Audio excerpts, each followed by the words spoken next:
இன்றைய முக்கிய நிகழ்வுகள். வெப்பச்சலனம் காரணமாக புதுச்சேரி கிராம பகுதிகளில் பெய்த மழை.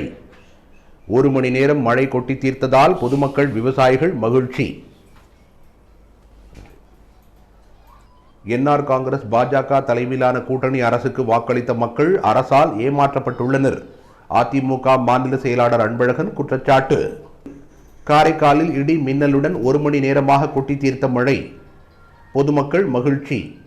இனி விரிவான நிகழ்வுகள்.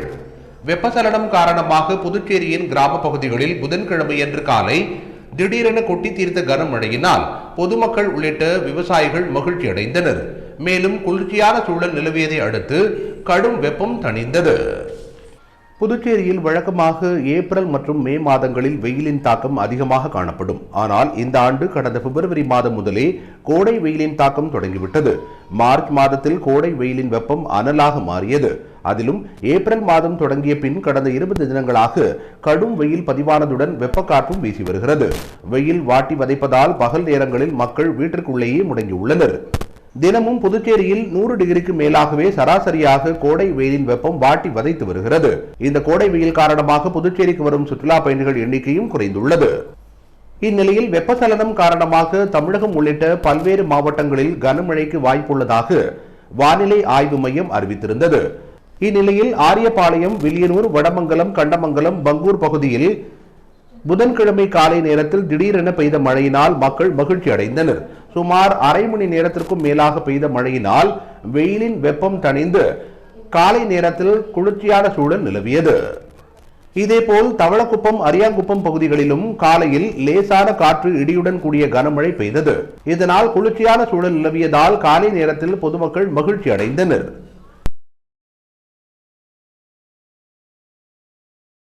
புதுச்சேரியில் நடைபெற்று வரும் என்ஆர் காங்கிரஸ் பாஜக கூட்டணி அரசால் வாக்களித்த மக்கள் அனைவரும் ஏமாற்றப்பட்டுள்ளனர் என அதிமுக மாநில செயலாளர் அன்பழகன் குற்றம் சாட்டியுள்ளார். புதுச்சேரி மாநில அதிமுக செயலாளர் அன்பழகன் செய்தியாளர்களை சந்தித்தார். அப்போது அவர் புதுச்சேரியில் என்ஆர் காங்கிரஸ் பாஜக தலைமையிலான கூட்டணி ஆட்சி 3 ஆண்டுகள் முடிவடைந்து 4வது ஆண்டில் அடியெடுத்து வைத்துள்ளது என்றும், ஆட்சி அமைந்து 3 ஆண்டுகள் நிறைவடைந்துள்ள நிலையில் வாக்களித்த மக்களின் பிரதான அடிப்படை கோரிக்கைகளையும் நிறைவேற்றாதது, மாநில வளர்ச்சியில் கவனம் செலுத்தாதது, மத்திய அரசின் நெருக்கடிகளுக்கு அடிபணிந்து மாநில உரிமைகளை பெறாதது உள்ளிட்ட பல்வேறு பிரச்சனைகளில் வாக்களித்த மக்கள் இந்த அரசால் ஏமாற்றப்பட்டுள்ளதாக குற்றம் சாட்டினார். கடந்த 4 ஆண்டுகளுக்கு முன்னர் மூடப்பட்ட ரேஷன் கடைகள் இதுவரை திறக்கப்படவில்லை என்றும், அத்தியாவசிய உணவுப் பொருட்கள் மானிய விலையில் வழங்கும் பொது விநியோக திட்டம் 4 ஆண்டுகள் ஆகியும் துவங்கப்படவில்லை என்றும் குற்றம் சாட்டிய அவர், 8 ஆண்டுகளாக நடத்தப்படாமல் உள்ள உள்ளாட்சி தேர்தல் நடத்தப்படவில்லை என்றும், தனியார் மருத்துவக் கல்லூரியில் 50% மருத்துவ இடங்கள் அரசின் இடங்களாக பெறப்படவில்லை, லாபத்துடன் இயங்கும் மின்துறை தனியார் மயமாக்கப்படும் என்ற அரசின் கொள்கை முடிவை எதிர்த்து நடைபெறும் வழக்கில் மின்துறை தனியார் மயமாக்கப்பட மாட்டோம் என இதுவரை நீதிமன்றத்தில் உறுதியளிக்கப்படவில்லை என்றும் குற்றம் சாட்டினார். மேலும் மாநில அரசின் பஞ்சாலை கழகத்தின் கீழ் நிர்வகிக்கப்பட்ட AFT, சுதேசி, பாரதி மில், ஜெயபிரகாஷ் நாராயணன் மில், ஸ்பின்கோ ஆகியவை 4 ஆண்டுகளுக்கு முன்னர் மூடப்பட்ட பஞ்சாலைகள் இன்று வரை திறக்கப்படவில்லை என்றும், இதனால் 10,000க்கும் மேற்பட்ட பஞ்சாலை தொழிலாளர்கள் வேலை இழந்துள்ளதாகவும் குற்றம் சாட்டினார். மேலும் போக்குவரத்து நெரிசலை கட்டுப்படுத்த எந்த ஒரு திட்டமும் அரசால் கொண்டுவரப்படவில்லை என்றும், சுற்றுலாவை மேம்படுத்த நிரந்தர சுற்றுலா மையங்கள் ஏற்படுத்தவில்லை, சுற்றுலா பயணிகள் நன்மைக்காக புதுச்சேரி கடற்கரை பகுதியை நீட்டிக்க புதிய சாலைகள் 4 ஆண்டுகளாக அமைக்கப்படவில்லை, விமான நிலைய விரிவாக்கம் நடைபெறவில்லை, துறைமுக அபிவிருத்தி திட்டம் காணாமல் போய்விட்டது, புதிய தொழிற்சாலைகள் ஒன்று கூட வரவில்லை, 4 ஆண்டுகளுக்கு முன் பணி நீக்கம் செய்யப்பட்ட பொதுப்பணித்துறை வவுச்சர் ஊழியர்கள் மீண்டும் பணிக்கு அமர்த்தப்படுவார்கள் என்ற சட்டமன்ற அறிவிப்பு செயல்படுத்தப்படவில்லை என்றும் குற்றம் சாட்டினார். மத்தியிலும் மாநிலத்திலும் டபுள் என்ஜின் சர்க்கார் நடக்கும் என்றும், பாஜகவுக்கு வாக்களித்தால் எல்லாம் செயல்படுத்துவோம் என்று கூறினர். ஆனால் எதுவும் செயல்படுத்தப்படவில்லை என்று குற்றம் சாட்டினார். பேட்டியின் போது மாநில கழக இணை செயலாளர் திருநாவுக்கரசு, புதுச்சேரி நகர கழக செயலாளர் அன்பழகன், மாநில துணை செயலாளர் நாகமணி ஆகியோர் உடனிருந்தனர்.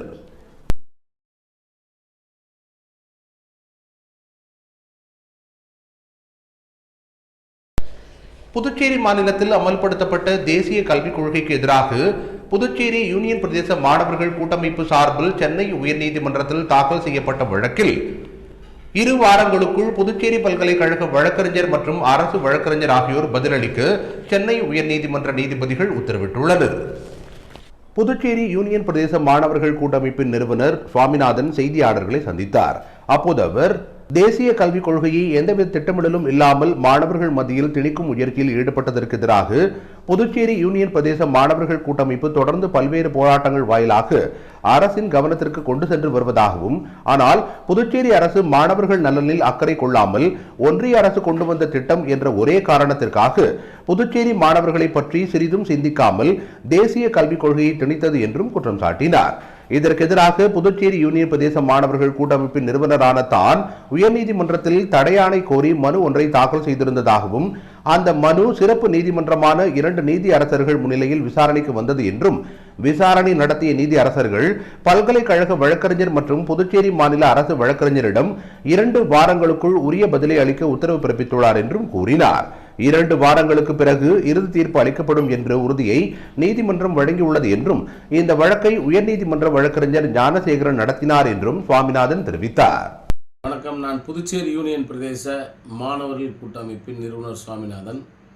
புதுச்சேரி மாநிலத்தில் நடப்பு கல்வியாண்டில் முதல் பருவத் தேர்வை மாணவர்கள் எழுதி முடித்திருந்த நிலையில் 2வது பருவத் தேர்வு முதல் தேசிய கல்விக் கொள்கையை இந்த மாநிலத்தில் கொண்டு வருவதாக பல்கலைக்கழகம் அறிவித்தது.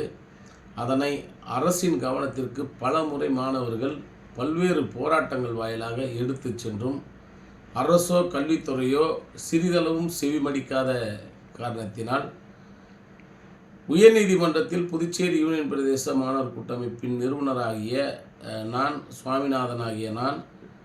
உயர்நீதிமன்றத்தில் வழக்கறிஞர் ஞானசேகரன் அவர்களின் மூலமாக நீதிமன்றத்தில் ஒரு வழக்கை தொடுத்திருந்தேன்.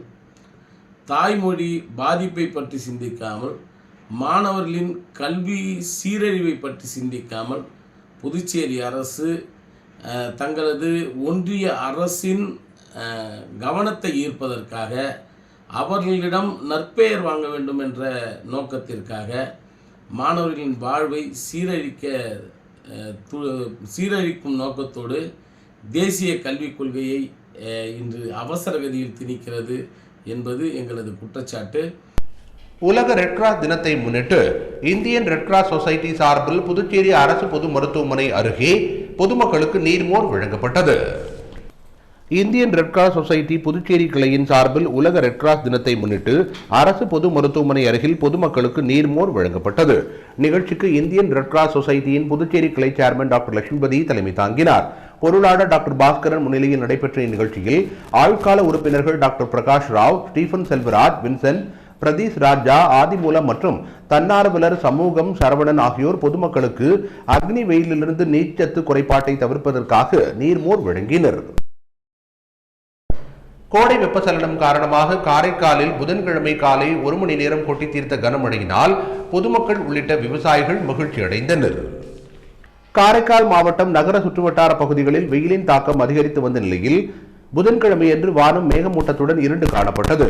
காலையில் பலத்த இடி மின்னலுடன் காரைக்கால் சுற்றுவட்டார பகுதியில் கோட்டுச்சேரி, நெடுங்காடு, திருப்பட்டினம், திருநள்ளாறு பகுதிகளில் சுமார் 1 மணி நேரமாக மழை கொட்டி தீர்த்தது.